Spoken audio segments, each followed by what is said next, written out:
akan bacakan isi KD-nya terlebih dahulu di KD 1, KD 3.1, yaitu menganalisis Quran Surat Al-Hujurat ayat 10 dan ayat 12, serta hadis tentang kontrol diri atau mujahadah an-nafs, prasangka baik husnudzon, dan persaudaraan atau ukhuwah. Kegiatan pembelajaran yang akan kita lalui, yang pertama adalah kita simak dulu bacaannya. Kita menyimak bacaan Quran Surat Al-Hujurat ayat 10 dan 12. Kemudian kita membaca bersama-sama Quran Surat Al-Hujurat ayat 10 dan 12. Yang ini mungkin saya tidak bisa mendengarkan kalian membaca Quran Surat Al-Hujurat ayat 10 dan 12 ini. Tetapi setelah saya bacakan, semoga kalian bisa mengikuti bacaan itu. Kemudian yang berikutnya adalah kita terjemahkan Quran Surat Al-Hujurat ayat 10 dan 12 serta hadis-hadis terkait nanti. Dan yang berikutnya kita akan analisis Quran Surat Al-Hujurat ayat 10 dan 12.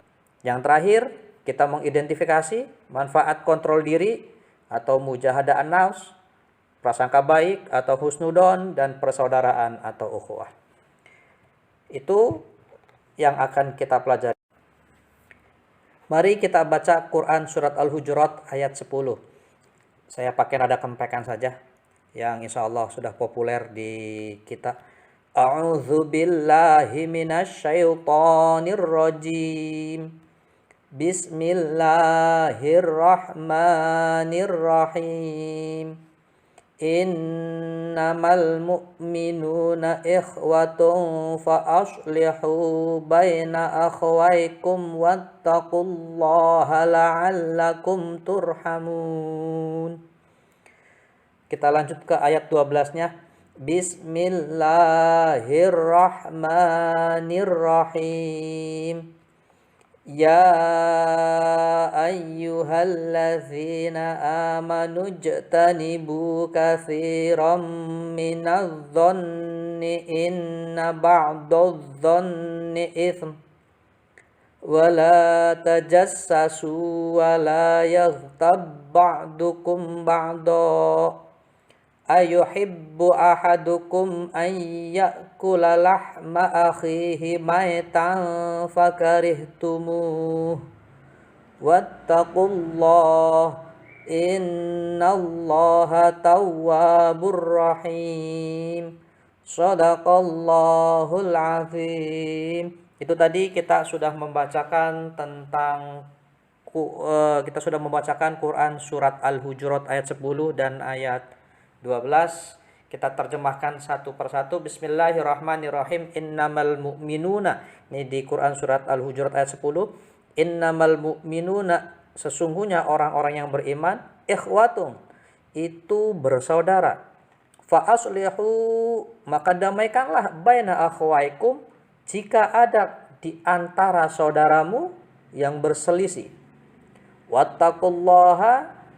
Bertakwalah kepada Allah. La'allakum turhamun, agar engkau dirahmati oleh Allah Subhanahu wa ta'ala. Kita lanjutkan ke Quran Surat Al-Hujurat ayat 12. Bismillahirrahmanirrahim.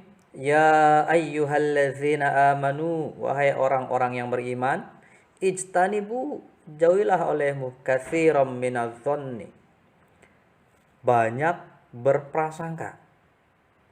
Inna ba'dadh-dhanni itsmun, sesungguhnya sebagian dari prasangka itu adalah dosa. Wala tajassasu, dan jangan engkau mencari-cari kesalahan orang lain. Wala yaghtab ba'dukum ba'da, dan jangan engkau menggibah atau jangan engkau menggunjingkan satu sama yang lain. Ayuhibbu ahadukum, apakah di antara kalian ada yang suka ayyakula lahma akhihi, yang memakan daging saudaranya, maitan, yang sudah meninggal dunia, fakarihtumu, tentu kalian jijik. Wattaqullaha, bertakwalah kepada Allah. Innallaha tawwabur rahim. Sesungguhnya Allah Maha menerima tobat dan Maha penyayang. Tuh, kita sudah menerjemahkan Quran surat Al-Hujurat ayat 10 dan ayat 12. Melalui Quran surat Al-Hujurat ayat 10, Allah mengajarkan kepada kita dua hal. Yang pertama, manusia sebagai makhluk sosial, umat Islam, orang yang beriman sebagai makhluk sosial. Dan yang kedua, bagaimana cara bersaudara bagi orang-orang yang beriman. Dua hal yang diajarkan oleh Allah kepada kita melalui Quran surat Al-Hujurat ayat 10. Kita bahas yang pertama terlebih dahulu, sebagai makhluk sosial. Umat Islam dalam kehidupan sehari-hari tidak dapat terlepas dalam berkomunikasi dengan manusia lain, baik yang beragama Islam maupun yang non-Islam. Terhadap orang-orang yang non-Islam, umat Islam perlu senantiasa berbuat baik. Perlu ini, kecuali bagi mereka yang memerangi kita. Sedangkan terhadap umat Muslim yang diikat oleh tali keimanan yang sama, umat Islam harus bersaudara. Itu yang Allah ajarkan pertama, melalui Quran surat Al-Hujurat ayat 10. Yang keduanya, Allah mengajarkan kepada kita melalui Quran surat Al-Hujurat ayat 10 ini adalah bagaimana cara bersaudara kita dengan orang-orang yang beriman. Sekurang-kurangnya ada 5 hal di sini. Yang pertama, bagaimana cara kita bersaudara dengan orang-orang yang beriman. 1. Setiap orang yang beriman adalah saudara kita, sehingga kita wajib menghapus batas-batas suku, ras, bahasa, budaya, bangsa, dan sejenisnya. Artinya, dari negara manapun, dari suku bangsa manapun, dari ras manapun, kalau dia beragama Islam, dia adalah saudara kita. Itu yang pertama, menghapus batas itu. Tidak boleh ada, saya umat Islam Indonesia, itu umat Islam Malaysia, itu umat Islam Eropa. Kita tidak saudara. Tidak. Karena kita diikat oleh satu keyakinan yang sama, maka batas itu, batas negara, batas suku bangsa, batas negara itu semuanya dihapuskan. Yang penting kita sudah diikat oleh keimanan yang sama. Itu yang pertama. Kemudian Allah mengajarkan cara bersaudara orang-orang yang beriman melalui Quran surat Al-Hujurat ayat 10 ini adalah kita wajib menunaikan hak-haknya umat Islam secara adil. Ada berapa haknya? Hak umat Islam terhadap umat Islam yang lain itu ada 6. Hakul muslim alal muslimi sittun. Idza laqitahu fasallim alaih. Wa idza da'aka fa'ajibhu. Wa idza stansahaka fansah lahu. Wa idza atasa fahamidallahu fasammithu. Wa idza marada fa'udhu. Wa idza mata fattabi'hu. Yang pertama, hak-hak umat Islam kepada umat Islam yang lainnya, hakul muslim alal muslim. Yang pertama adalah jika bertemu ucapkan salam. Ini hak umat Islam ini. Maka kita wajib menunaikan hak-haknya. Ucap salam. Hak. Sunnah. Mendapatkan kebaikan yang sangat luar biasa. Mendoakan ketika kita bertemu. Mengucapkan salam. Assalamualaikum. Dimanapun kita berada. Cuman memang dalam prakteknya ini sungguh sangat susah sekali. Paling ketemu di jalan klakson, tin. Berpapasan. Pak, Mas, Mbak, Bu. Harusnya apa? Kalau kita tahu dia umat Islam, dia saudara kita seiman, maka ucapkan salam. Assalamualaikum. Dan bagaimana cara menjawab salam? Iya, menjawab salam harus ada tata caranya. Kalau kita dikasih 1, balas 2. Dikasih 2, balas 3. Assalamualaikum dijawab. Waalaikumsalam warahmatullah. Kalau yang mau ucapkan salamnya Assalamualaikum warahmatullahi wabarakatuh, Waalaikumsalam warahmatullahi wabarakatuh, dan seterusnya dan seterusnya. Itu yang pertama. Jika bertemu, idza laqitahu fasallim alaihi. Jika bertemu maka ucapkan salam. Yang keduanya adalah ini hakul muslim alal muslim, hak-hak orang Islam terhadap orang Islam yang lainnya. Wa idza da'aka fa'ajibhu. Dan apabila diundang, datanglah. Undangan apa? Apa saja. Diundang ke pernikahan datang, diundang ke tahlilan datang. Karena apa? Karena itu adalah hak orang Islam terhadap orang Islam yang lainnya. Yang ketiganya, hakul muslim alal muslim wa idza stansahaka fansahlahu. Dan jika dia meminta nasihat, nasihatilah. Wa tawasau bil haqqi wa tawasau bis sabr.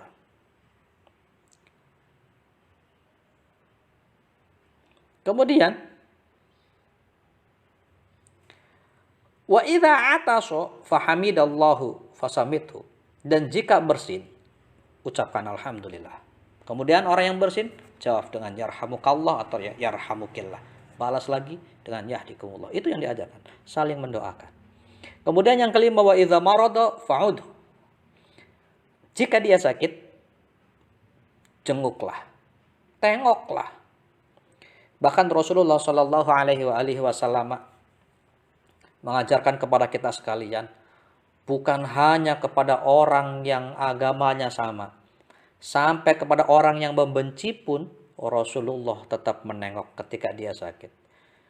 Setiap hari Rasulullah ketika berjalan, ada yang melempari kotoran, ada yang meludahin. Tiba-tiba pada suatu hari beliau kaget. Tidak ada satupun orang yang melemparinya dengan kotoran. Kemudian beliau bertanya kepada orang di sekitar situ. Tadi dijawab oleh orang tersebut bahwa si fulan sedang sakit. Kemudian Rasulullah bergegas pulang ke rumah, meminta makanan dari istrinya, kemudian dibawakan makanan dari istrinya, dan menjenguk orang itu. Akhirnya apa? Orang itu mengucapkan syahadat asyhadu alla ilaha illallah wa asyhadu anna Muhammad Rasulullah. Itu yang diajarkan oleh Rasulullah. Apalagi ini kita, jika kita punya saudara kita yang sedang sakit, maka jenguklah. Karena jika kita menengok orang sakit, orang yang kita jenguk itu akan merasa bahagia, dan mudah-mudahan kebahagiaan itu bisa mempercepat proses penyembuhannya. Dan yang terakhir, hakul muslim alal muslim. Wa idza mata fattabi'hu. Dan jika dia meninggal dunia, maka antarkanlah jenazahnya. Itu hakul muslim alal muslim yang Allah ajarkan melalui Rasulullah Shallallahu Alaihi Wasallam. Itu hakul muslim alal muslim yang Allah ajarkan melalui Rasulullah Shallallahu Alaihi Wasallam. Kemudian apalagi yang kita pelajari dari Quran surat Al-Hujurat ayat 10 ini tentang bagaimana cara umat Islam, orang-orang yang beriman itu bersaudara. Bagaimana persaudaraan itu? Tadi yang pertama adalah setiap orang yang beriman adalah saudara kita, menghapuskan batas-batas perbedaan. Yang keduanya, menunaikan hak-haknya. Dan yang ketiga adalah bentuk menunaikan hak-hak sebagai saudara yang diumpamakan seperti satu tubuh adalah kita saling ikut merasakan dalam kesenangan dan saling membantu dalam kesedihan. Mathalul mu'minina fi tawaddihim wa tarahumihim wa ta'atufihim mathalul jasadi idza staka minhu 'udwun tada'a lahu sa'irul jasadi bisyahri wal hummi.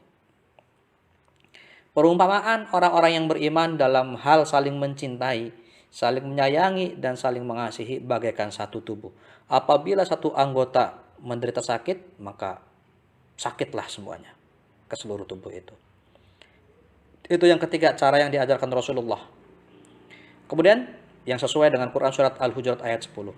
Kemudian yang keempatnya adalah saling mendukung, saling membela, dan saling melindungi dalam urusan kemanusiaan. Al-mu'minu lil mu'mini kal bunyan yasuddu ba'dahu ba'da.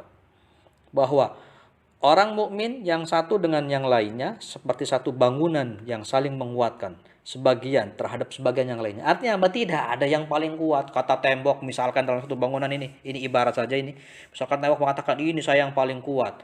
Percuma tembok yang paling kuat kalau tidak ada atap, tetap kepanasan. Kata atap saya yang paling keren, saya paling tinggi di atas. Kalau tidak ada saya kepanasan. Tetapi kalau temboknya nggak ada, hancur juga. Makanya al-mu'minu lil mu'mini kal bunyanin yasuddu ba'dahu ba'da. Maka kita tidak boleh saling bertengkar, karena umat Islam dan umat Islam yang lain adalah bagaikan satu bangunan yang saling menguatkan apapun posisinya. Kemudian yang kelima, terhadap saudara kita kita wajib membantu dan saling meringankan kesulitan. Hal tersebut sesuai dengan sabda Rasulullah Shallallahu Alaihi Wasallam yang artinya barang siapa menghilangkan kesusahan seorang muslim, niscaya Allah akan menghilangkan satu kesusahannya nanti di akhirat. Barang siapa menutup aib seorang muslim, niscaya Allah akan menutup aibnya di hari kiamat. Allah senantiasa menolong seorang hamba selama ia menolong saudaranya. Innallaha fi 'aunil 'abdi ma kana 'abdun fi 'auni. Assalamualaikum warahmatullahi wabarakatuh. Baiklah, kita lanjutkan pembahasan kita kali ini kepada Quran Surat Al-Hujurat ayat 12. Sebelum kita ke pembahasan, mari kita baca terlebih dahulu bersama-sama Quran Surat Al-Hujurat ayat 12. Ya ayyuhalladzina amanu ijtanibu katsiran minadh-dhanni inna ba'dadh-dhanni itsmu wa la tajassasu wa la yaghtab ba'dukum ba'da. Ayuhibbu ahadukum an ya'kula lahma akhihi maitan fakarihtumu wattaqullah innallaha tawwabur rahim. Kita terjemahkan ayatnya. Ya ayyuhalladzina amanu, wahai orang-orang yang beriman, ijtanibu, jauhilah olehmu, katsiran minadh-dhanni, banyak dari prasangka. Inna ba'dadh-dhanni, karena sebagian dari prasangka itu itsm, dosa. Wala tajassasu, dan jangan engkau mencari-cari kesalahan orang lain. Wala yaghtab ba'dukum ba'da, dan jangan engkau membicarakan keburukan sebagian dari kalian kepada sebagian yang lainnya. Ayuhibbu ahadukum, apakah di antara kalian suka ayyakula lahma akhihi, untuk memakan daging saudaranya, maitan, yang sudah meninggal, fakarihtumu, tentu kalian jijik.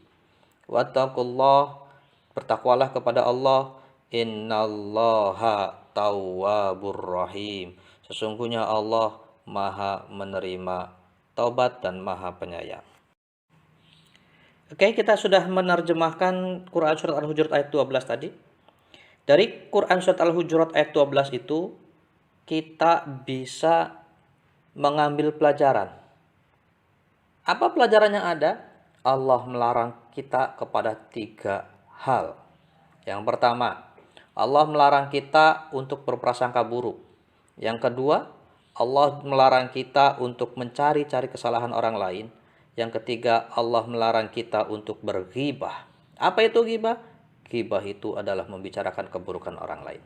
Oke, kita lanjut kepada larangan berprasangka buruk. Apa sih yang disebut dengan prasangka atau prasangka buruk? Prasangka buruk dalam bahasa Arab kita sebut dengan su'uzon, yaitu perasaan penuh curiga terhadap orang lain.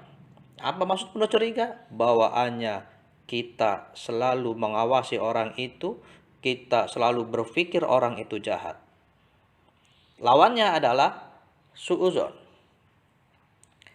Prasangka buruk adalah perasaan penuh curiga terhadap orang lain. Su'uzon merupakan salah satu bentuk akhlak yang tercela. Hukum daripada bersu'uzon itu haram. Dari mana? Dari yang tadi bahwa inna ba'dadh-dhanni itsm. Itu dasarnya. Sesungguhnya sebagian dari prasangka itu adalah berdosa. Maka hukum daripada berprasangka buruk adalah haram. Dan yang lebih parahnya lagi nanti, kalau kita terbiasa berprasangka buruk kepada orang lain, boleh jadi nanti kita juga akan berprasangka buruk kepada Allah. Padahal dalam hadis yang diriwayatkan oleh Imam Tabrani dan Ibnu Hibban, bahwasanya Allah Subhanahu wa Ta'ala selalu bersama prasangka hambaku, kata Allah. Kata Allah Subhanahu wa Ta'ala, ana inda dhanni 'abdi bi, inna dhanna khairan fa khair, wa inna dhanna syarran fa syarrun. Kata Allah Subhanahu wa Ta'ala dalam hadis qudsi, aku di sini adalah Allah, selalu bersama dengan prasangka hamba-hambaku terhadap diriku. Jika ia baik sangka kepadaku, maka ia akan mendapatkan apa yang ia sangkakan. Dan jika ia buruk sangka kepadaku, maka ia akan mendapatkan apa yang ia sangkakan. Apa ini artinya? Anak-anakku yang dirahmati Allah, insya Allah, kita dilarang berburuk sangka kepada siapapun, baik kepada Allah ataupun kepada sesama manusia. Kita harus selalu memiliki sifat husnudon, sifat berbaik sangka kepada orang lain. Meskipun kita melihat dengan kepala kita sendiri bahwa orang itu sedang melakukan keburukan. Contoh, ini yang harus selalu kita pupuk. Kita jangan selalu berburuk sangka, tetapi kita harus berbaik sangka. Ini satu contoh. Ketika kita jalan, tiba-tiba ada teman kita yang badannya penuh dengan tato, naik motor ngebut. Wush, kaget lagi kita. Apa yang kira-kira ada dalam pikiran kita? Biasanya, kalau orang itu sering berburuk sangka kepada orang lain, maka yang akan ada di pikiran kita, oh pantas anak nakal, oh pantas preman, oh pantas sukanya minum-minuman, wajar makanya kalau naik motor ngebut.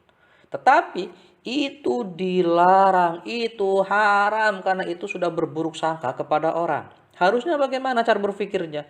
Cara berpikir yang benar, kita harus berhusnudon meskipun kita tahu kalau misal kita sebut saja namanya Tukimin, kalau misalkan si Tukimin ini sehari-harinya suka mabok, memang kita lihat dia mabuk, kita lihat dia main judi, kita lihat dia suka nongkrong di tempat-tempat yang nggak benar, suka clubbing, suka mencuri.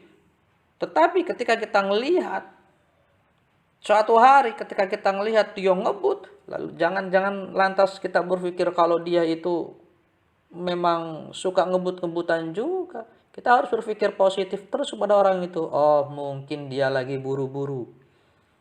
Itu yang harus kita tanamkan. Meskipun kita tahu background sebelumnya kalau dia jahat, tetapi kita tidak boleh berpikir kalau orang itu jahat. Itu yang harus kita tanamkan. Berprasangka baik kepada orang lain.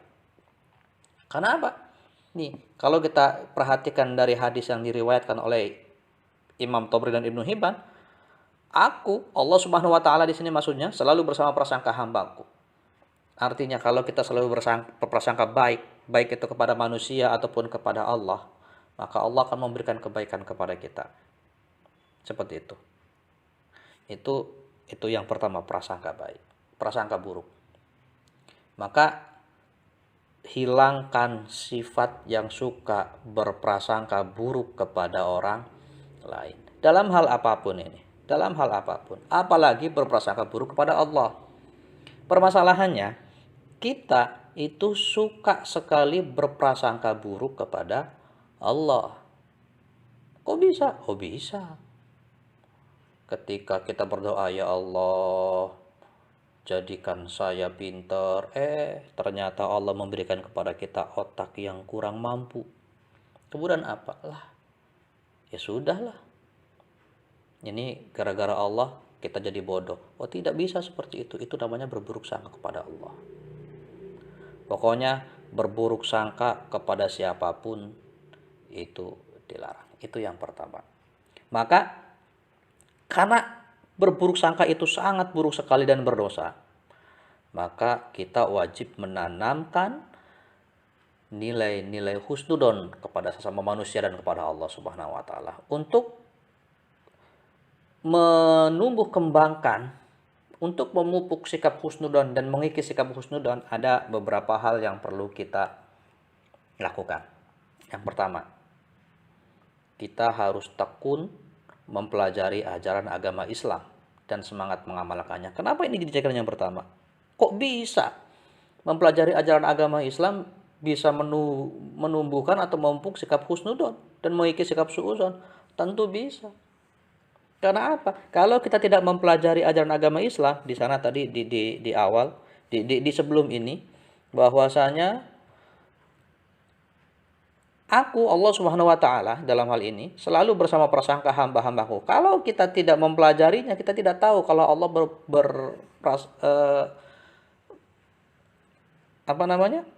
Kalau Allah Subhanahu wa taala selalu dengan prasangka dari umatnya.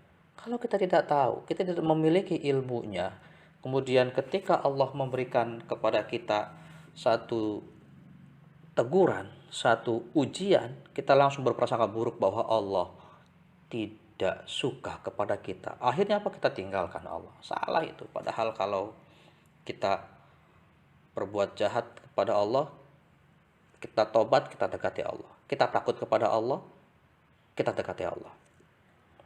Maka tekun mempelajari ajaran agama Islam itu bisa memupuk sikap husnudon. Kemudian yang keduanya adalah berteman dengan orang-orang yang suka husnudon dan menjauhi orang-orang yang suka suudzon. Kenapa ini? Ya kalau kita berteman dengan orang yang suka husnudon, maka kita pun insya Allah akan terbawa di sana. Karena apa? Karena lingkungannya akan membawa kita. Satu contoh sederhana sajalah. Ketika kita bayi ini, ketika kita baru dilahirkan, apa yang bisa kita lakukan? Seluruh bayi di dunia sama. Semuanya hanya bisa menangis. Mau makan, nangis. Mau pipis, nangis. Mau tidur, nangis. Apapun, nangis. Hanya bisa nangis. Tetapi lingkunganlah itu nanti yang akan mengajarkannya sesuatu. Misal, anak yang berasal dari daerah Jawa, maka begitu besar dia akan fasih dan mahir berbahasa Jawa. Anak yang lahir di Inggris, nanti kelak ketika dia besar, anak itu akan fasih dan mahir berbahasa Inggris. Anak yang lahir di Arab, begitu dia besar, dia akan fasih dan mahir dalam berbahasa Arab. Artinya, kalau kita berkumpul dengan orang-orang yang suka husnudon, insya Allah itu akan menular kepada kita. Kita akan terbiasa menjadi orang yang suka husnudon juga. Kosongkan dulu kitanya. Kalau kita berkumpul dengan orang-orang yang suka suudzon, berprasangka buruk, maka kita akan menjadi orang-orang yang selalu berprasangka buruk kepada orang yang lain. Itu contohnya bayi tadi. Di Arab bisa bahasa Arab, di Jawa bisa bahasa Jawa, di Indonesia bisa bahasa Indonesia. Secara otomatis karena apa? Karena lingkungan yang mendidiknya.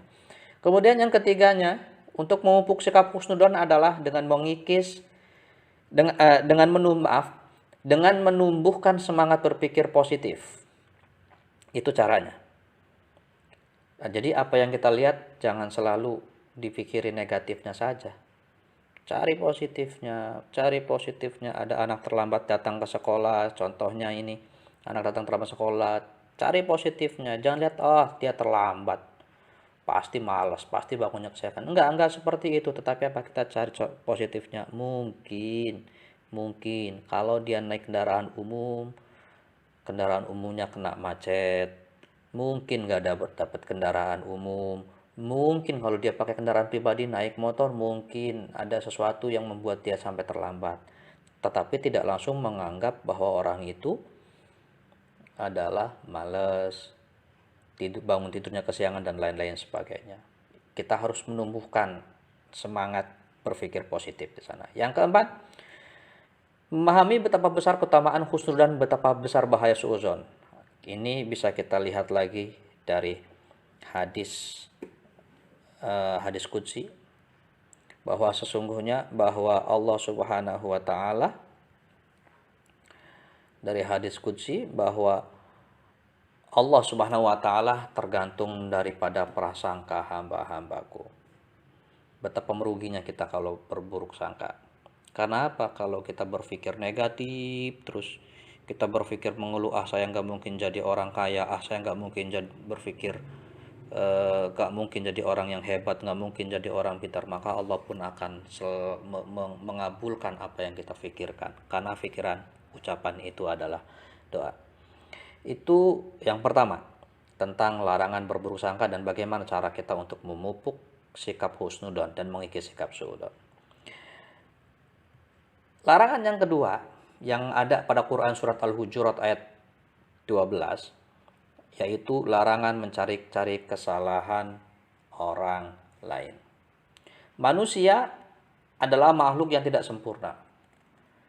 Ketidaksempurnaan manusia, karena di samping memiliki kelebihan, manusia juga memiliki kekurangan. Bentuk kekurangan itu adalah manusia merupakan tempatnya salah dan lupa. Oleh karena itu, manusia dilarang mencari-cari kesalahan orang lain. Itu. Kalau kita cari kesalahan orang, Siapapun pasti ketemu. Siapapun pasti ketemu kecuali para nabi dan rasul. Ada kiai misalkan. Kalau kita coba telisik terus cari kesalahan orang lain, insya Allah pasti ada. Pasti ada. Karena apa? Karena manusia tempatnya salah dan lupa.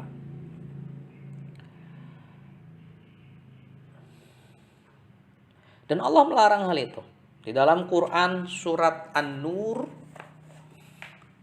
Allah Subhanahu wa taala berfirman, "Innal ladzina yuhibbuna an tasi'al fahishatu fil ladzina amanu lahum 'adzabun alim fid dunya wal akhirah wallahu ya'lamu wa antum la ta'lamun." Sesungguhnya orang-orang yang ingin agar perbuatan yang sangat keji itu atau berita bohong itu tersiar di kalangan orang-orang yang beriman, mereka mendapat azab yang pedih di dunia dan di akhirat. Dan Allah mengetahui sedang kamu tidak mengetahui. Maka kita dilarang oleh Allah Subhanahu wa taala untuk mencari-cari kesalahan orang lain, apalagi sampai menyiar-nyiarkannya. Itu dilarang keras. Allah akan memberikan azab. Tapi sebaliknya, jika kita berusaha untuk menutupi kesalahan orang lain, di dalam hadis yang diriwayatkan oleh Imam Muslim, "Wa man satara musliman satarahullahu fid dunya wal akhirah." Dan barang siapa yang menutup aib seorang muslim, niscaya Allah akan menutup aibnya di dunia dan di akhirat. Ini sungguh sangat luar biasa sekali. Kita harus pahami hadis ini. Barang siapa yang menutup aib seseorang muslim, niscaya Allah akan menutup aibnya di dunia. Ini tidak berlaku hanya untuk seorang muslim saja, tetapi kita berlaku untuk semuanya. Kita harus menutupi aib daripada orang-orang yang ada di sekitar kita. Karena apa? Karena nanti Allah akan menutupi aib kita di dunia dan di akhirat. Anak-anakku yang dirahmati Allah, kalau Allah membukakan aib kita ini, niscaya binatang melata pun tidak akan mau datang kepada kita. Itu masalahnya. Ini satu contoh sederhana aja deh. Ini bukan aib.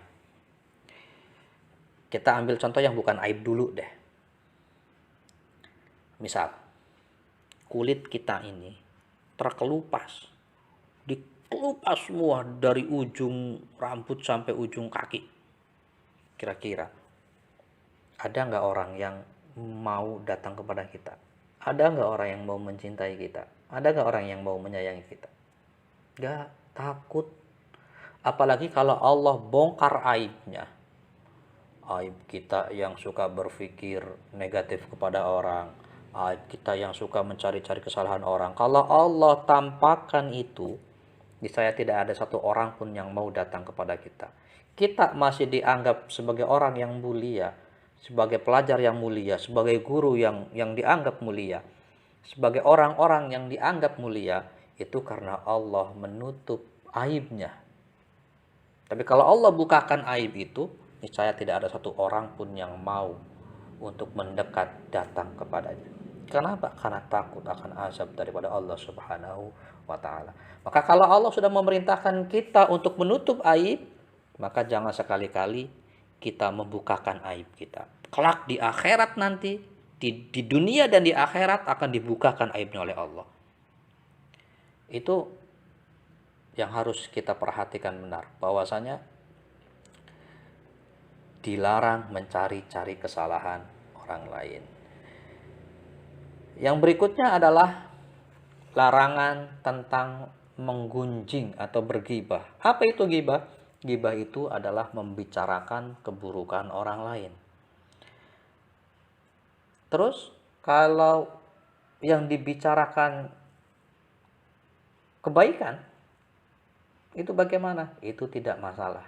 Yang dilarang di sini adalah membicarakan keburukan orang lain yang sesuai dengan kenyataan. Contoh, si Tukimin ini, dia anaknya suka bolos sekolah. Tiba-tiba kita mengadu-adu, ngobrol sama teman-teman kita, menggibahkan Tukimin. Tukimin ternyata dia suka bolos. Sayang, wajahnya ganteng tapi suka bolos. Atau mungkin si Tukimin ini memiliki wajah ganteng tapi otaknya kurang, sedikit on. Kemudian kita obrolin tuh si Tukimin. Dulu saya suka sama Tukimin, kata cewek-cewek. Tapi begitu saya tahu dia bodoh, oon, ilfil saya. Yang seperti ini kita sebut sebagai gibah. Tetapi kalau yang dibicarakan itu tidak ada pada orang tersebut, maka itu akan menjadi fitnah. Ini perhatikan perbedaan antara gibah dan fitnah. Gibah itu keburukan orang lain secara fakta. Sedangkan fitnah, keburukan itu tidak pernah dilakukan oleh orang lain. Contoh, si Tukimin gak bisa baca tadi, wajahnya ganteng, kemudian dibicarakan sama perempuan-perempuan, cewek-cewek, Tukimin ternyata ganteng-ganteng tapi oon. Itu namanya gibah. Kenapa? Membicarakan keburukan orang lain yang memang orang itu memilikinya. Tapi kalau fitnah adalah, misalkan kita contohkan lagi dengan nama Tukimin lagi nih. Tukimin kemarin ada di kelas. Dan kemarin itu ada kejadian kehilangan HP. Dan anak yang terakhir masuk dalam kelas itu adalah Tukimin. Kemudian belum ada investigasi, belum ada fakta apa-apa, kita ngomong ke semua orang bahwa malingnya adalah Tukimin, bahwa yang mencuri itu adalah Tukimin. Dan faktanya nggak ada. Itu yang kita sebut dengan fitnah. Mudah-mudahan apa yang disampaikan ada manfaatnya dan kita bisa menghindari 3 larangan yang Allah perintahkan melalui Quran surat Al-Hujurat ayat 12. Wallahu a'lam bishawab. Wassalamualaikum warahmatullahi wabarakatuh. Alamin. Baiklah para siswa yang dirahmati Allah, kita sampai kepada materi mujahadah an-nafs bagian ketiga. Memang materinya kita tukar terlebih dahulu. Yang pertama kita bahas adalah Quran surat Al-Hujurat ayat 10. Kemudian yang kedua kita bahas Quran surat Al-Hujurat ayat 12. Dan sekarang kita akan membahas tentang mujahadah an-nafs, husnudon dan ukhuwah. Bismillahirrahmanirrahim. Dalam Quran surat Al-Anfal ayat 72. A'udzubillahi minasyaitonirrajim. Bismillahirrahmanirrahim. Innal ladzina amanu wa hajaru wa jahadu bi amwalihim wa anfusihim fi sabilillah wal ladzina awaw wa nasaru ulaika ba'dhum awliya'u ba'd wal ladzina amanu wa lam yuhajiru ma lakum min walayatihim min syai' hatta yuhajiru wa in istansarukum fid dini fa 'alaikumun nasru illa 'ala qaumin bainakum wa bainahum mitsaq wallahu bima ta'maluna basir. Kita terjemahkan terlebih dahulu ayatnya. Bismillahirrahmanirrahim. Innal ladzina amanu, sesungguhnya orang-orang yang beriman. Wa hajaru wa jahadu, yang berhijrah dan berjihad di jalan Allah. Bi amwalihim wa anfusihim, dengan harta mereka dan jiwa raga mereka fi sabilillah, pada jalan Allah. Walladzina awaw wa nasaru, dan orang-orang yang memberikan tempat kediaman dan memberikan pertolongan. Memberikan pertolongan di sini memberikan pertolongan kepada kaum muhajirin, kepada orang-orang yang berhijrah dan berjihad di jalan Allah itu. Wa ulaika ba'duhum awliya'u ba'd, mereka satu sama lain saling melindungi. Waladzina amanu, dan terhadap orang-orang yang beriman, walam yuhajiru, yang belum berhijrah, malakum min walayatihim, maka tidak ada kewajiban sedikit pun bagimu melindungi mereka. Artinya walayatihimnya ini tidak ada. Hatta yuhajiru, sehingga mereka berhijrah. Wa inistansorukum, dan jika mereka meminta bantuan mufiddini, dalam hal agama, fa'alaikumun nasru, maka kamu wajib memberikan pertolongan. Illa ala qaumin bainakum wa bainahum mitsaq, kecuali terhadap kaum yang telah terikat perjanjian antara kamu dengan mereka. Wallahu bima ta'maluna basir, dan Allah Maha melihat apa yang kamu kerjakan. Pada Quran surat Al-Anfal ayat 72 ini, bahwa kaum muslimin terbagi menjadi 4 golongan. Yang pertama adalah innal ladzina amanu wa hajaru wa jahadu bi amwalihim wa anfusihim fi sabilillah. Yang pertama, golongan pertama adalah golongan yang mendapatkan kedudukan yang paling tinggi di hadapan Allah Subhanahu wa taala.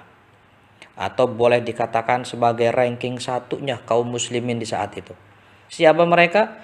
Alladzina amanu, yaitu orang-orang yang beriman, wahajaru, dan berhijrah, wajahadu, dan berjihad, bi amwalihim wa anfusihim, dengan harta mereka dan dengan jiwa raga mereka, fi sabilillah, pada jalan Allah Subhanahu wa taala. Siapa mereka? Mereka adalah orang-orang yang ikut dengan Rasulullah berhijrah dari Mekah menuju ke Madinah. Kemudian kelompok yang kedua adalah kelompok kaum muslimin yang sungguh sangat mulia. Mereka adalah walladzina awaw wa nasaru. Mereka orang-orang yang menyiapkan tempat, menyiapkan rumah, menyiapkan tempat tinggal, dan membantu siapa? Membantu orang-orang muhajirin yang kita sebut sebagai kaum Ansor. Kaum Ansor adalah kaum yang beriman, umat Islam yang tinggal di Madinah, yang membantu orang-orang muhajirin yang hijrah dari Mekah menuju ke Madinah atas perintah Rasulullah Shallallahu Alaihi Wasallam.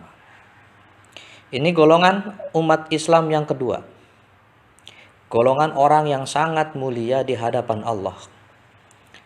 Mereka mau berbagi harta benda mereka. Bahkan pada saat itu sampai Rasulullah, sebelum ada hukum faraid turun dari Allah Subhanahu wa taala, Rasulullah mempersaudarakan antara kaum muhajirin dan kaum Ansor, sampai-sampai keduanya itu saling mewarisi. Bahkan ada di antara kaum Ansor yang rela membagi harta bendanya. Ketika ada kaum Ansor yang memiliki 2 rumah, maka rumahnya itu sampai direlakan kepada kaum muhajirin, diberikan kepada saudaranya. Kenapa? Karena Rasulullah mempersaudarakan keduanya. Bahkan sampai mewarisi. Begitu orang itu meninggal, begitu orang salah satunya meninggal, maka salah satunya akan mewarisnya itu. Ini sebelum turun ayat-ayat tentang faraid yang mengatur tentang warisan. Itu kelompok orang yang sangat mulia di hadapan Allah Subhanahu wa taala. Kemudian kelompok yang ketiga yang ada pada Quran surat Al-Anfal ayat 72 ini, walladzina amanu walam yuhajiru, orang-orang yang beriman atau kaum muslimin yang beriman yang belum melakukan hijrah atau yang masih ada di kota Mekah. Itu yang berikutnya. Dan ini di hadapan Allah sungguh tetap mulia. Tetapi kemuliaan itu tidak melebihi kemuliaan kaum Ansor dan tidak melebihi kemuliaan daripada kaum muhajirin. Karena apa? Karena dia hanya berjuang dengan hatinya. Bagaimana dengan kaum Ansor? Kaum Ansor dia berjuang dengan hati dan hartanya. Bagaimana dengan kaum muhajirin? Kaum muhajirin dia berjuang mengikuti Rasulullah dengan hati, harta, jiwa, dan jiwanya. 3 ikatan di sini. Hati, harta, dan jiwanya. Maka 3 ikatan ini sungguh sangat mulia. Bagaimana dengan orang yang beriman yang masih di Mekah? Tetap mulia. 1 ikatan saja. Sambung hatinya dengan Rasulullah itu sudah menjadi sangat mulia. Apalagi menggunakan 3 ikatan ini. Makanya kaum muhajirin kedudukannya sangat tinggi di hadapan Allah saat itu. Orang-orang yang ranking satunya adalah kaum muhajirin. Kemudian di bawahnya ada kaum Ansor. Dan yang ketiganya adalah kaum muslimin yang belum melakukan hijrah.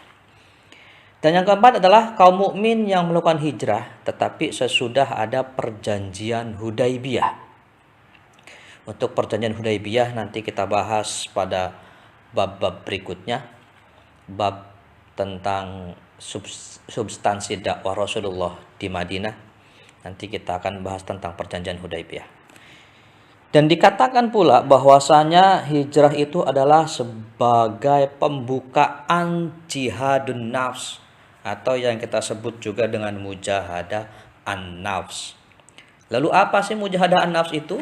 Mujahadah an-nafs itu berasal dari bahasa Arab yang terdiri dari 2 kata. Yang pertama adalah mujahadah, yang kedua adalah an-nafs. Mujahadah ya berarti sungguh-sungguh. Mujahadah berarti sungguh-sungguh, sedangkan an-nafs berarti nafsu atau jiwa raga. Dengan kata lain, mujahadah an-nafs bisa kita terjemahkan secara bebas dengan istilah kontrol diri, atau pengendalian diri. Secara istilah, mujahadah an-nafs dapat diartikan sebagai perjuangan sungguh-sungguh melawan hawa nafsu atau menghindari larangan Allah Subhanahu wa taala. Bahkan Ibnu Mansur mendefinisikan mujahadah an-nafs sebagai penyapihan jiwa dari syahwat dan melepaskan hati dari angan-angan yang merusak. Dengan demikian, mujahadah an-nafs bisa disebut sebagai pengendalian diri atau kontrol diri. Rasulullah setelah selesai perang Badar pernah bersabda bahwasanya roja'na min jihadil asghar ila jihadil akbar. Kita baru saja pulang dari jihad kecil menuju kepada jihad yang lebih besar atau jihad yang sangat besar sekali. Padahal saat itu posisinya bahwa Rasulullah baru saja melakukan perang Badar. Perang Badar itu perang yang terjadi di Badar dengan 313 umat Islam dan 1.000 orang kaum kafir Quraisy. Akan tetapi perang yang sangat besar itu dimenangkan oleh kaum muslimin. Tetapi Rasulullah mengatakan bahwa roja'na min jihadil asghar ila jihadil akbar. Kita baru saja pulang dari jihad kecil menuju jihad yang besar. Apa jihad yang besar ini? Jihadun nafs atau mujahadah an-nafs, mengontrol diri kita sendiri. Ini lebih besar karena apa? Kalau perang Badar musuhnya kelihatan. Perang berkelahi, mati masuk surga. Tetapi ketika jihadun nafs, kita berperang melawan hawa nafsu kita sendiri. Kita berperang melawan godaan syaitonir rajim. An Abi Hurairah radhiyallahu anhu qala Rasulullah sallallahu alaihi wasallam, "Laisa syadid bisur'ati. Innama syadidul ladzi yamliku nafsahu 'indal ghadab." Dari Abi Hurairah radhiyallahu anhu berkata, Rasulullah sallallahu alaihi wasallam telah bersabda, "Bukanlah pegulat itu orang yang kuat. Bukanlah orang yang ototnya kekar itu adalah orang yang kuat. Bukanlah orang yang mampu memenangkan tinju itu orang yang kuat. Bukanlah orang yang mampu mengangkat beban berat itu orang yang kuat." Kata Rasulullah SAW. Akan tetapi, innamas syadid, orang yang kuat itu allazi yamliku nafsah indal ghadab. Orang yang dapat mengendalikan dirinya ketika ia marah. Artinya apa? Yang disebut dengan orang kuat itu adalah orang-orang yang mampu mengendalikan hawa nafsunya ketika dia marah. Dari hadis di atas kita bisa belajar bahwasanya ada pesan dari hadis itu. Yang pertama, kita dilarang mengikuti hawa nafsu. Karena hawa nafsu akan menyesatkan manusia dari jalan Allah Subhanahu wa taala. Dan nafsu ini sungguh tak terkendali sekali. Lalu bagaimana cara melawannya? Cara melawan hawa nafsu adalah dengan cara kita taqarrub ilallah atau mendekatkan diri kepada Allah melalui berzikir. Kemudian yang kedua dari kandungan hadis yang diriwayatkan oleh Abu Hurairah tadi adalah hendaknya manusia menghindari diri dari nafsu amarah yang dapat menjerumuskan manusia pada kejahatan dan tidak mengikuti perintah Allah Subhanahu wa ta'ala. Nafsu sendiri itu terbagi menjadi 3. Yang pertama, nafsu amarah, nafsu yang mendorong manusia untuk berbuat buruk, itu kita sebut dengan nafsu amarah. Yang keduanya adalah nafsu lawamah, nafsu yang menyesali perbuatan buruk manusia itu. Yang ketiga adalah nafsu mutmainnah, yaitu nafsu yang telah terkendali. Yang ketiganya, kandungan dari hadis yang diriwayatkan Abu Hurairah itu, Abu Hurairah juga pernah bertanya kembali pada Rasulullah. Dari Abu Hurairah, radhiyallahu anhu pernah datang kepada Rasulullah sallallahu alaihi wasallam dan berkata melalui sebuah hadis, "Ya Rasulullah, berilah aku nasihat." Kemudian Rasulullah sallallahu alaihi wasallam bersabda, "Jangan marah." Kemudian Rasulullah sallallahu alaihi wasallam mengulangi beberapa kali dan bersabda, "Jangan marah." Hadis tersebut menunjukkan bahwa Rasulullah sallallahu alaihi wasallam adalah orang yang mengerti dan memahami tentang karakter, watak, dan psikologi seseorang. Artinya apa yang perlu kita ketahui di sini? Kita tidak boleh kalah dengan nafsu. Anak-anakku, pelajar SMA Negeri 1 Anjatan yang mudah-mudahan dirahmati Allah. Lalu bagaimana kita bisa berusaha untuk membiasakan diri berperilaku mujahadah an-nafs? Yang pertama, untuk membiasakan diri kita harus meningkatkan keimanan dan ketakwaan kita kepada Allah Subhanahu wa taala. Hilangkan sifat malas untuk beribadah. Datangin Allah. Yang keduanya adalah melaksanakan perintah Allah. Perintah apa? Apa saja yang Allah perintahkan. Perintah sholat, kita laksanakan sholat. Perintah puasa, kita laksanakan puasa. Perintah zakat, perintah haji bagi yang mampu. Perintah berbuat kebaikan, kita laksanakan itu. Dan itu akan bisa mengontrol diri kita. Yang ketiganya adalah menjauhi perbuatan tercela. Diajak judi, kita tolak. Diajak mabok, kita hindari. Kita diajak bolos sekolah, kita tolak. Teman ngajak kita berbuat buruk, kita hindari teman itu. Ya seperti itu, menjauhi dari perbuatan tercela. Berikutnya hikmah dan manfaat tentang perilaku mujahadah an-nafs. Yang pertama, dapat meningkatkan kesabaran. Kalau kita benar-benar sudah bisa mengendalikan emosi diri kita, mengontrol diri kita bisa meningkatkan kesabaran diri kita. Yang keduanya, hikmahnya adalah dapat mempertimbangkan, memenuhi kebutuhan hidup sesuai dengan kemampuan diri. Kalau kita cuma mampu beli sendal jepit, ya kita beli sendal jepit. Jangan maksain sendal yang lebih bagus. Kalau kita mampunya cuma beli sepatu KW, ya kita beli sepatu KW. Tidak memaksakan diri dengan membeli sepatu yang original. Dengan mujahadah itu, kalau kita sudah bisa melaksanakan itu, bisa mengontrol diri kita, maka efeknya adalah kita dapat mempertimbangkan pemenuhan kebutuhan hidup sesuai dengan kemampuan diri kita sendiri. Yang ketiga, dapat meningkatkan rasa syukur atas nikmat yang dikaruniakan oleh Allah Subhanahu wa taala. Karena apa? Karena nafsu kita tidak lagi memaksa kita untuk tidak bersyukur.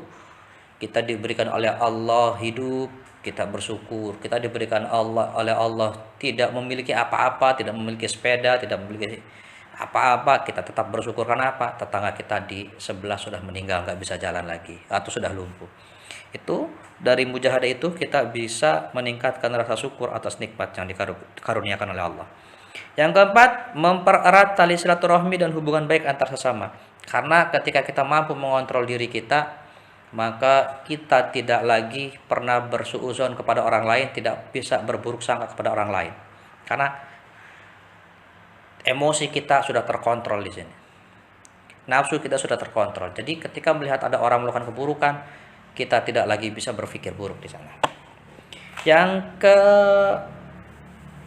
kelimanya, dapat menghindarkan seorang muslim dari berbuat maksiat. Kita akan tahu mana yang maksiat, mana yang enggak. Dengan kontrol diri, kita bisa menghindari maksiat itu. Yang keenam, bisa menghindari perpecahan dan timbulnya perselisihan. Yang ketujuh, mampu mengurangi rasa gelisah, cemas, iri, dan tidak puas. Gak akan gelisah kalau kita bisa mengontrol diri. Gak akan. Cemas, apalagi. Iri kepada orang lain, tidak. Karena apa? Karena kita selalu bersyukur dengan nikmat yang Allah berikan kepada kita. Yang kedelapan, akan dari kesemuanya itu, mampu meningkatkan keimanan kepada Allah Subhanahu wa ta'ala. Itu hikmah daripada kita berbuat, itu hikmah dari kontrol diri. Yang berikutnya adalah husnudon. Husnudon berasal dari bahasa Arab, terdiri dari dua kata. Yang pertama adalah husnu, yang kedua adalah adzon. Husnu berarti baik, adzon berarti prasangka. Husnudon bisa kita terjemahkan dengan berprasangka baik. Secara istilah, Husnudon memiliki pengertian sebagai suatu sikap mental dan cara pandang yang menyebabkan seseorang melihat sesuatu secara positif. Yang kita lihat selalu dalam bentuk positif saja. Husnudon juga terbagi menjadi 3. Yang pertama adalah husnudon kepada Allah Subhanahu wa taala. Yang kedua, husnudon kepada diri sendiri, dan yang ketiga, husnudon kepada sesama manusia. Lalu bagaimana dengan husnudon kepada Allah Subhanahu wa taala? Biasanya orang itu kadang suka bersuuzon, berpikir jelek kepada Allah Subhanahu wa taala. Tetapi yang perlu kita tingkatkan bahwa husnudon, berpikir positif pada Allah, berpikiran positif itu ada 3. Yang pertama adalah berpikiran positif kepada Allah. Kalau kita diberikan oleh Allah otak yang kurang mampu, belajarnya ini misalkan otaknya bebel, susah untuk menerima pelajaran, kita harus berhusnudon kepada Allah. Itu tanda Allah suka kepada kita. Suka, kenapa suka? Kok kita diberikan kebebelan otak, kenapa kita berhusnudon? Kenapa kita suka? Kenapa Allah suka pada saya yang bodoh? Biasanya kalau anak itu bodoh, orang tuanya akan suka datang kepada kiai, meminta doa pada kiai untuk anaknya agar diberikan otak yang lancar. Biasanya juga kalau kita merasa otak kita bodoh, kita tidak akan menjadi orang yang sombong. Kenapa? Apa yang mau disombongkan? Bodoh. Biasanya kalau kita otak kita bodoh atau kita miskin, kita malam hari suka bangun meminta kepada Allah, berdoa, dan Allah senang dengan doa-doa kita itu. Itu yang pertama adalah husnudon kepada Allah. Itu yang harus kita tanamkan. Yang keduanya, husnudon ada juga husnudon kepada diri sendiri. Kita harus berpikir bahwa kita dapat mencapai tingkat yang lebih baik daripada kita saat ini. Pada Quran surat Yusuf ayat 12, ayat 87, Allah berfirman yang artinya, dan janganlah wala tayasu min rauhillah, dan janganlah kamu berputus asa dari rahmat Allah Subhanahu wa taala. Yang ketiganya adalah husnudon kepada sesama manusia. Contoh, misalkan ada orang lewat, dia ngebut, maka kita harus berhusnudon kepada dia, harus berprasangka baik kepada dia. Kenapa? Oh, mungkin dia lagi buru-buru. Ada orang mencuri kemudian tertangkap digebukin, kita harus husnudon juga kepada dia. Apa maksudnya? Setelah uang sudah kelihatan mencuri, kok ketahuan ketangkap mencuri, kenapa harus husnudon? Bisa jadi mencurinya itu bukan untuk dirinya, contoh Robin Hood, untuk orang yang lain. Misal lagi ada teman kita yang masuk sekolahnya terlambat, kita bisa husnudon kepada dia, jangan begitu terlambat langsung kita ngomong alah dia emang malas, nggak boleh seperti itu. Tapi kita harus berpikir, boleh jadi hari ini dia terlambat gara-gara susah dapat angkot, atau hari ini dia terlambat gara-gara bannya bocor, atau hari ini dia terlambat gara-gara sesuatu yang menyebabkan ada sesuatu yang menyebabkan dia terlambat, bukan keinginannya untuk terlambat. Itu yang harus kita lakukan. Yang berikutnya, manfaat perilaku husnudon. Yang pertama adalah terhindar dari penyesalan dalam hubungan antar sesama. Karena husnudon dapat mendorong seseorang bersikap baik kepada sesamanya. Yang keduanya, hubungan persahabatan dan persaudaraan menjadi sumber kebahagiaan karena didasari ketulusan. Ini hikmah atau manfaat daripada husnudon. Yang ketiga, selalu merasa senang dan bahagia atas kebahagiaan orang lain. Karena kadang ketika kita mendapat bahagia, kita bahagia, senang. Tetapi kalau ada teman kita yang mendapatkan bahagia, kadang kita suka iri, suka suudzon. Dia anaknya satu, gara-gara dia suka deketin guru. Gak bisa itu. Kalau orang yang berhusnudon, maka kita akan senang dengan kebahagiaan orang lain. Yang keempat, timbulnya ketenangan dan ketentraman dalam hidup. Kenapa? Karena tidak dipenuhi dengan nafsu, dengan suudzon, dan dengan yang lain-lainnya yang buruk-buruk. Yang kelima, mampu meningkatkan keimanan dan ketakwaan kepada Allah Subhanahu wa taala. Itu husnudon dan perlu kita kembangkan. Kemudian yang terakhir, materi terakhir kita pada bab ini adalah ukhuwah atau persaudaraan. Pengertian ukhuwah secara istilah itu bisa diartikan sebagai perasaan simpati dan empati antara dua orang atau lebih. Tiap pihak memiliki kondisi atau perasaan yang sama. Ini ukhuwah, baik suka maupun duka. Ukhuwah itu terbagi menjadi 3. Yang pertama ukhuwah Islamiyah, yang keduanya ukhuwah insaniyah, dan yang ketiganya adalah ukhuwah watoniyah. Ukhuwah Islamiyah adalah persaudaraan yang dijalin karena keimanan yang sama. Sesama umat Islam berarti kita adalah saudara. Ini yang kita sebut dengan ukhuwah Islamiyah. Yang keduanya adalah ukhuwah insaniyah. Persaudaraan yang dijalin karena kita sama sebagai makhluk Allah. Sesama manusia di dunia ini adalah saudara. Saudara dari mana? Bapak moyang kita kan satu, Nabiullah Adam alaihissalam. Maka sama manusia di dunia ini adalah saudara.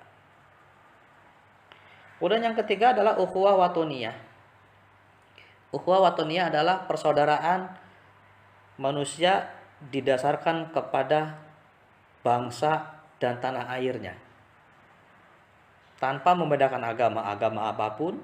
Kalau kita tinggal di satu negara, maka kita terikat oleh ukhuwah watoniyah, persaudaraan satu bangsa, satu tanah air. Manfaat ukhuwah itu yang pertama adalah dicintai oleh Allah Subhanahu wa taala. Kemudian yang keduanya memiliki banyak teman dan saudara, dan ketiga memperoleh kemudahan dalam menjalani kehidupan yang sulit atau jika menghadapi kesulitan dalam hidup. Contohnya karena kita punya banyak saudara, kita susah, maka insya Allah akan banyak yang membantunya. Yang keempat, memperkuat persaudaraan sama muslim. Dan yang kelima, terhindar